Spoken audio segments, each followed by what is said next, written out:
हमारे डीएनए में है।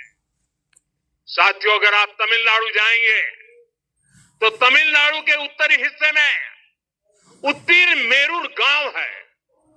वहां हजारों वर्ष पहले का एक शिलालेख है। उसमें बताया गया है कि उस कालखंड में भी कैसे लोकतांत्रिक तरीके से शासन व्यवस्था चलती थी, लोग कैसे सरकार चुनते थे। लेकिन हमारे यहां तो मैग्ना कार्टा की प्रशंसा का ही चलन रहा। हमारे यहां भगवान बसवन्ना, उनके अनुभव मंटपा की जानकारी भी सीमित रखी गई। अनुभव मंटपा यानी जहां सामाजिक, धार्मिक और आर्थिक विषयों पर सार्वजनिक बहस होती थी, जहां सामूहिक सहमति से निर्णय लिए जाते थे। लेकिन गुलामी की मानसिकता के कारण इस भारत की कितनी ही पीढ़ियों को इस जानकारी से भी वंचित रखा गया।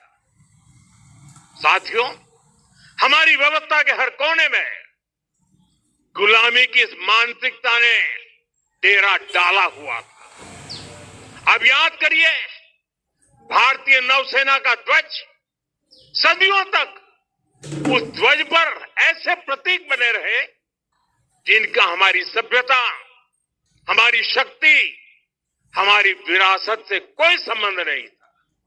अब हमने नौसेना के ध्वज से गुलामी के हर प्रतीक को हटाया है।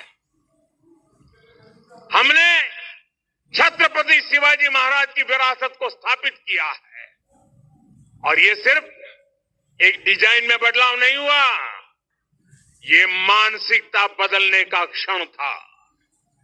ये वो घोषणा थी कि भारत अब अपनी शक्ति अपने प्रतीकों से परिभाषित करेगा, न कि किसी और की विरासत से। और साथियों, यही परिवर्तन आज अयोध्या में भी दिख रहा है।